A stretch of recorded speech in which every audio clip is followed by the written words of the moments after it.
Hi, Kia. Hi, Spencer. How are you? Good, how are you? Good. Good. So for our first question, we have, why did you apply to this position within our organization, and what do you know about us? I applied to this position because I found that it really aligned with similar values that I had. Um, a lot of the client care aspects that I enjoy, so truly interacting with patients, valuing client-centered care, and just prioritizing the client's overall well-being are really important to me, and I noticed that those were all aspects within the institution that we're in.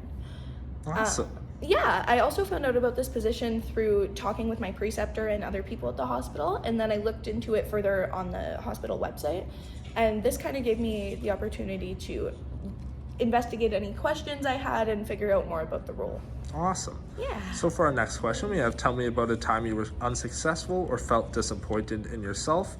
Be specific. What were the circumstances? What happened? And if you could do it over again, what would you do differently? So the first situation that comes to mind would be when I was on my first placement of my final year within the OTA PTA program at Canadore College.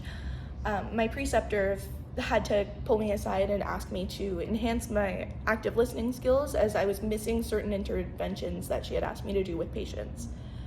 At first, I was really disappointed and really frustrated with myself. I kind of felt as though I was inadequate or I wasn't handling the responsibilities accordingly. But after a couple of conversations with her and some self-reflection, I realized that I had very limited experience within that area and within working with that many patients. And though I was making mistakes, it was more important to learn strategies to help myself. So I started implementing different personal strategies to document better, and that helped me enhance my active listening skills. Awesome. So for our next question, we have, tell me about a time you experienced conflict with a colleague. Be specific. What were the circumstances? How did you handle things? And what would you do differently?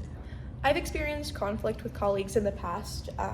The story I'm referencing right now is regards to attendance and showing up on time. So I work night shift. I'm off at about 7 in the morning typically, and we were having situations where, regardless if it was me or the other night shift, someone who would come in the mornings wouldn't come in until 7:20, 7:30, like consistently late on average. And I was noticing it was developing a lot of hostility and frustration within the whole team. And so what I did was I approached that person in an empathetic and open way. So I had just seen them in passing and I had kind of asked them how they were doing, what's going on with them. I had then brought up the fact that I had noticed that we had worked consistent shifts a lot where they were relieving me, and that I had noticed that this was becoming an issue. And I was wondering if there was anything I could do to help them or things like that. In that situation, it ended up working out just being that they needed a slight schedule shift. They had expectations at home and expectations at work that they couldn't meet, and I was able to help them have a conversation with our manager. If something like that wouldn't have worked, I probably would have ended up turning to the manager and having maybe an open conversation with all of us, but fortunately it didn't come to that. Oh, that's awesome. So for our next question, we have, tell me about your proudest accomplishment.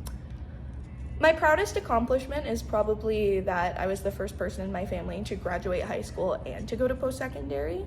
My mom was pretty young when she had me, and so she made the decision to prioritize her family as opposed to her education at the time. Because of that, I never really saw people go to post-secondary or pursue that. Fortunately, I kind of decided to do that anyways. I pursued it through school, and now here I am. Awesome. So it's a very proud accomplishment. Great. So for our next question, we have, based on the knowledge, skills, and experiences you have from the OTA PTA program, describe why you would be a best fit for this position. That's a really good question. I think that there's a lot of knowledge and skills that I've gained from this program, and I'm very fortunate to have gained some experience as well.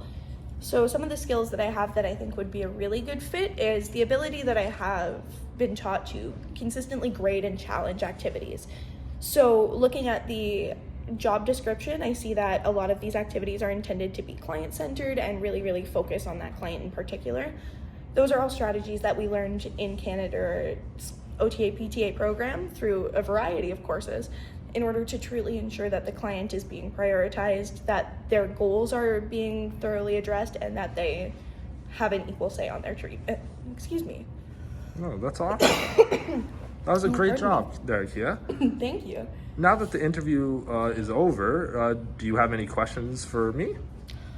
Yeah, so if I were fortunate enough to be considered for the position, something that I would be interested in learning more about is if there's any mentorship opportunities or any opportunities for continuing growth within the company. Okay, yeah, no, I'll definitely take a look at that and get you that information. For sure. Thank you so much. Yeah, no problem. You did awesome. Thanks.